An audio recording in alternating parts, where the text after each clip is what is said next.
Tariffs are about to ruin your holiday season. Whether you celebrate Christmas, Hanukkah, Kwanzaa, winter solstice, or you're just looking to get a head start on your Black Friday shopping, this is what you need to know. Hello Internet, welcome to Style Theory, the show that's giving you the gift of knowledge. 'Tis the season, and whether you like it or not, you are likely going to buy at least one present online this year. So that means that you need to listen up. Now, this isn't the first time that we've talked about tariffs. It kind of affects everything we do with fashion and style. But now it's coming for something even more important, your holly jolly holidays. So let's sit down around the fireplace and hear the holiday tale all about the new Grinch coming for what's under your Christmas tree, or your holiday equivalent. It is a tale of escalating tariffs, the rising prices of your presents, and what, if anything, you and your favorite store can do about it. Most people nowadays have some sort of idea what a tariff actually is. It's kind of become unavoidable. But the how and why of these prices that you're seeing go up, as Huntrix would say, is a little bit more complicated. So let's start by giving this Grinch a backstory. At the start of the year, the US government announced its plan to enact a wide sweep of changes to the then current tariff policies. A tariff is a tax or a government-imposed fee that a country, state, or territory, in this case the US, imposes on another country's goods when they are imported or brought in to the US. Say you ordered a Labubu from China, where it's originally made, to ship to your home in the US. How much that tariff is depends on two things: what the item is and where it's shipping from. When it comes to the item itself, there are two types of tariffs that it can face. One is where the tariff is based on the overall cost of that item, aka an ad valorem tariff. The other is when that type of item has a fixed rate, or a specific tariff. Specific tariffs are usually saved for industrial items like steel or common types of items like, say, a wristwatch. Ad valorem tariffs, on the other hand, require each item to be evaluated for its value to impose a tariff. Let's say you paid $40 for that Labubu. Well, if there is a 2% tariff on the total cost of that item, then you are going to pay an additional 80 cents on that import, meaning that in total you pay $40.80 to get your one Labubu. Get it? Good. And then there's the place of origin. Because the government typically has to individually negotiate with each country it's importing from, the actual price of that tariff isn't always the same. And depending on the size of the item, the material it's made out of, and what type of product it actually is, among other things, that tariff tax can differ even more. But it didn't all happen at the same time. A large part of what makes it difficult to understand the direct impact of changes to tariff laws on your holiday shopping, and of course your bank account, is that it's actually an accumulation of many tiny decisions that have merged together to form this one Grinch. Now, we are just getting into the thick of how tariffs are going to affect your holiday shopping, but I still wanted to share one little trick that I know: gift cards. Whatever store you choose, gift cards can be a quick and easy solution to getting a gift, especially if you're getting cash back on that purchase thanks to our sponsor for today's episode, Raise.com. When Raise.com reached out to sponsor us, I was ecstatic, because finding ways to solve your holiday shopping troubles is my goal this holiday season. Gift cards let you skip the lines and skip the hassles of shipping. You can use them everywhere from Amazon to DoorDash, and even on bigger expenses like, say, a vacation to a theme park of your choice. And Raise is raising you one better. For every gift card that you buy, you are getting cash back into your Raise balance. Yes, you are earning money every time you purchase a gift card. The goal isn't to spend more, it's to earn money on what you are already spending. And it stacks. Yes, you are getting cash back on top of store sales, coupon codes, and even credit card rewards. So whether you are giving the gift of gift cards this season, using them to go out and buy presents IRL, or just getting yourself a gift card to pay for your next food delivery or everyday purchase, give yourself the gift of cash back by scanning the QR code on screen or clicking the link in our description to start your holiday season off right. Thanks again to Raise for sponsoring this episode. Now, the journey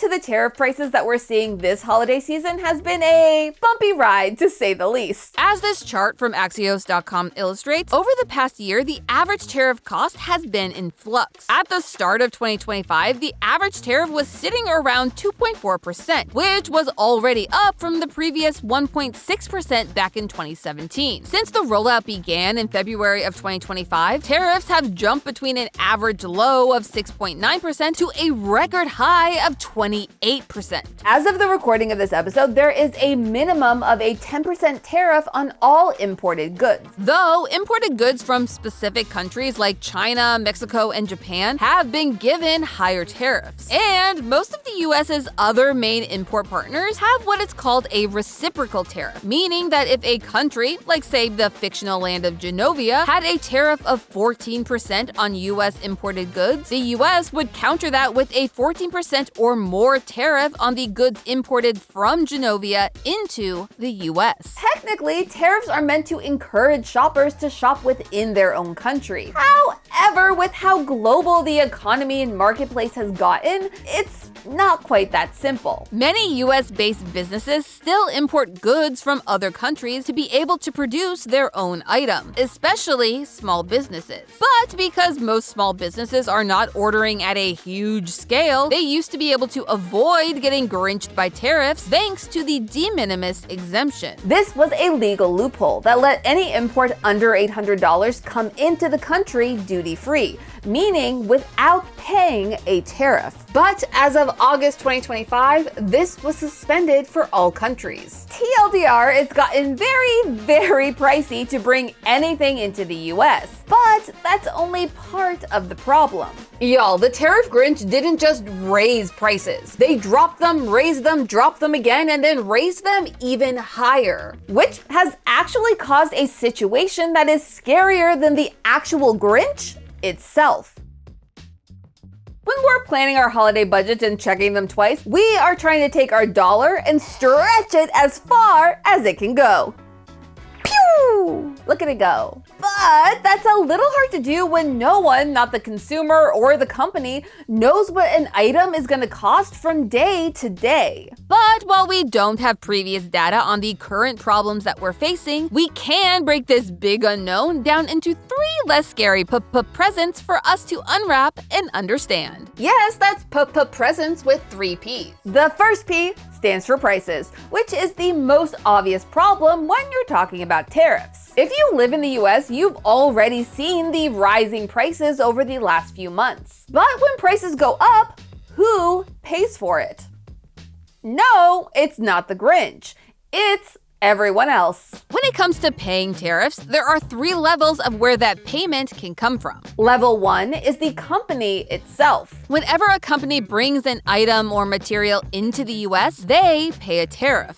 You know this, we just talked about it. S&P Global, a financial analysis company, estimates that in 2025, companies will be paying an extra $1.2 trillion USD in expenses due to these new US tariff structures. No matter what, they are going to pay this tariff. The real question is, are they going to absorb that cost or pass it off to someone else? Now, whether or not they do either option depends on the company. Large to mid-sized companies have more of an ability to absorb more of that tariff cost without it substantially affecting their business, where many small businesses cannot. Let's use Theoryware as an example here. When it was relaunched last year, it was as a small boutique merch company. This means that we're not operating in a huge bulk system, like say a Levi's or an H&M, but instead with small-scale orders. And so when that de minimis exemption was repealed, it hit hard. Theoryware pays a tariff when our items enter the US, and it pays a tariff again if those items ship out to an international buyer.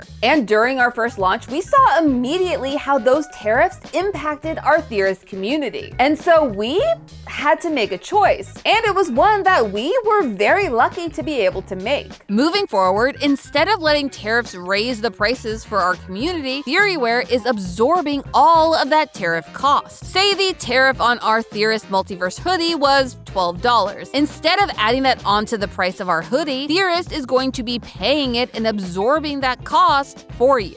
To be clear, we are extremely lucky to be able to do this, and there are a lot of businesses out there that just can't afford to, and even more who just don't want to. Some are passing it down to level 2, the vendors. For store owners who buy items from other businesses to then sell in their stores, they try to offset those tariffs by making the people they're buying those items from pay the full tariff, or splitting that tariff cost between the two of them. I know, that can sound really shady, but it's actually a great way for small businesses to try and stay afloat without having to raise their prices, and pass that tariff cost on to level 3, the customer. An article from CNBC estimates that between 50 to 70% of tariff costs are being passed down to holiday shoppers just like you. And a study by LendingTree found that the average American will be paying an extra $132 this holiday season.